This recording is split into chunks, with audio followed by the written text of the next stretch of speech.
truck sa kahabaan ng Delpan Bridge kaninang hapon. Maswerte namang galos lang ang tinamo ng isang tsuper ng van na nadaganan pa ng truck. Nasa gitna ng aksyon si Gerald de la Peña. Gerard?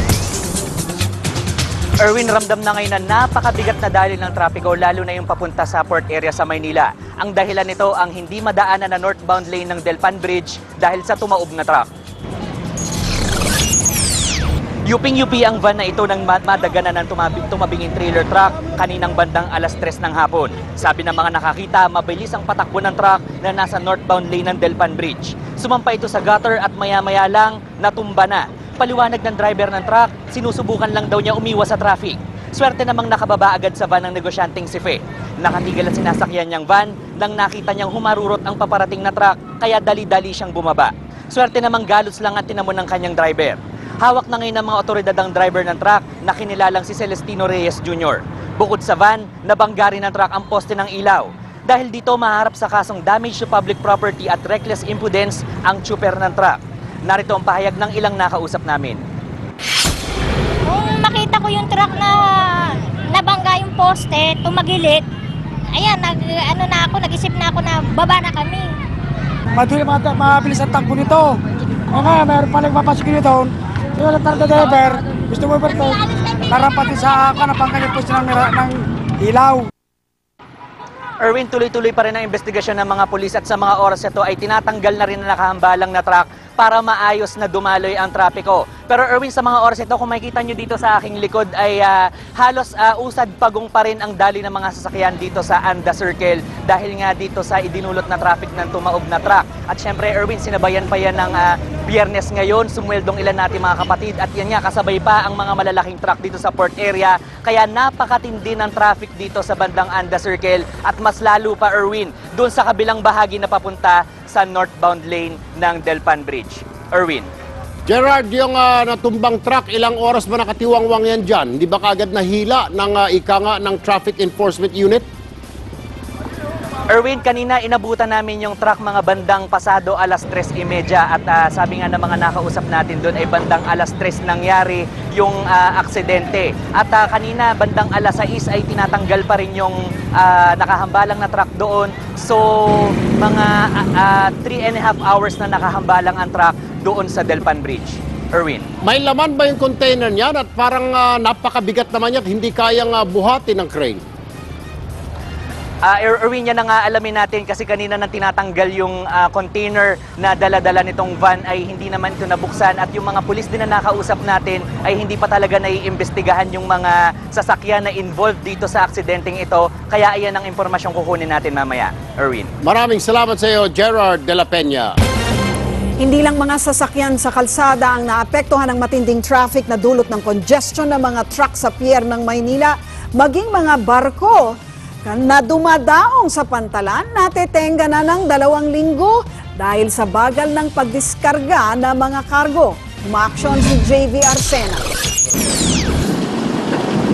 Kung may traffic ng mga container truck papuntang Port of Manila, may traffic na rin sa Manila Bay ng mga barkong may dala ng cargo. Dahil sa port congestion, umaabot na raw sa 2 linggo ang pananatili ng mga barko sa karagatan.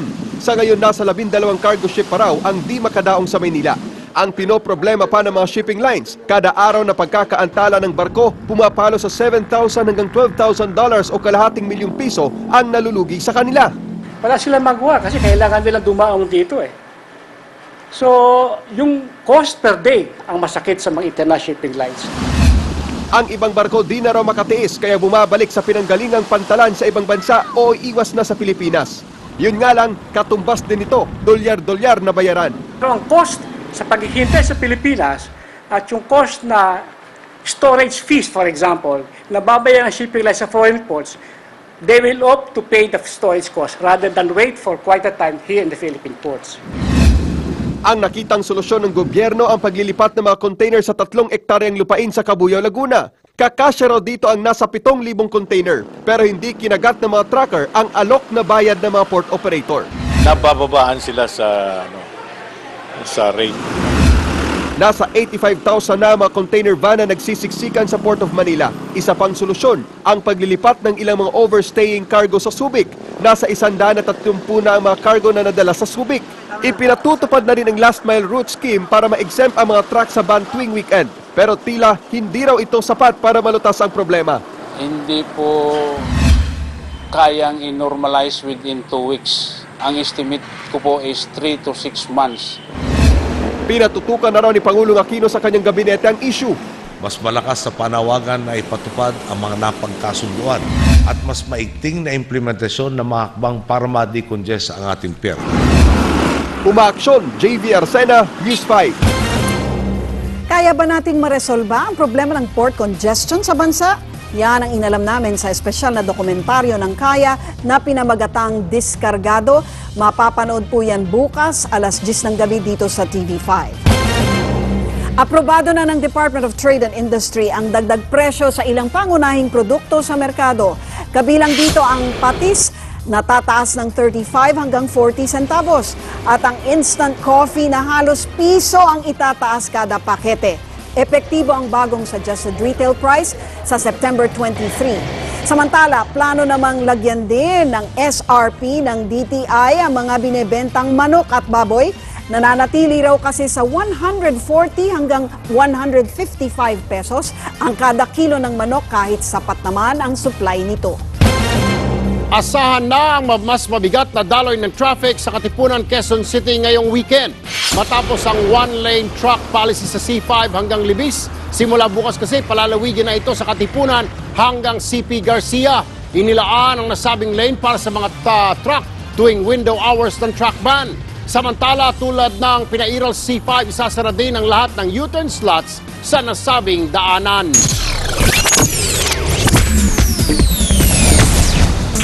Hola mga kapatid, umaapaw ng pambihirang good vibes ang celebrity athlete na si Michelle Gumabao sa kabila ng habang buhay na pagkakakulong ng ama na si Dennis Roldan. Tanggap na nga ba ng pamilya ang hatol sa aktor? Yan ang balitang inaksyonan natin. Nagpapakapositibo pa rin ang celebrity volleyball player na si Michelle Gumabao kahit na nahatulan ng lifetime imprisonment ang ama na si Dennis Roldan dahil sa kidnapping. Sa isang lifestyle event kagabi, kinuwento ni Michelle na nagbabakasyon pa nga siya sa Thailand nang malaman ng hatol. Nag-iyakan daw silang 6 na magkakapatid. Pero nagpaliwanag naman sa kanila si Roldan sa telepono. Siguro it's just really my dad and his faith na nakakahawa sa amin lahat. So it's just really him and how he's been blessed all these years. So yun, it really carries on to the whole family. Salit-salit silang bumibisita sa Bilibid twice a week at may baon pang pagkain. Dad's happy, we're all happy, so I hope that they're gonna also be happy for the family and everything that's happening is really according to God's will. So it's a blessing for everyone. Tanggap na ng pamilya ang naging hatol kay Roldan. Ang focus na lang nila ay magkaroon ng mas maraming bonding time. Umaaksyon! MJ Marfori, News 5! Kumalat sa ilang pahayagan at website na stem cell therapy gone wrong ang dahilan kung bakit na-ospital umano ang TV host na si Boy Abunda. Ang kanyang life partner of more than 30 years ang mismong sumagot sa katanungang yan. At yan ang inaksyonan natin.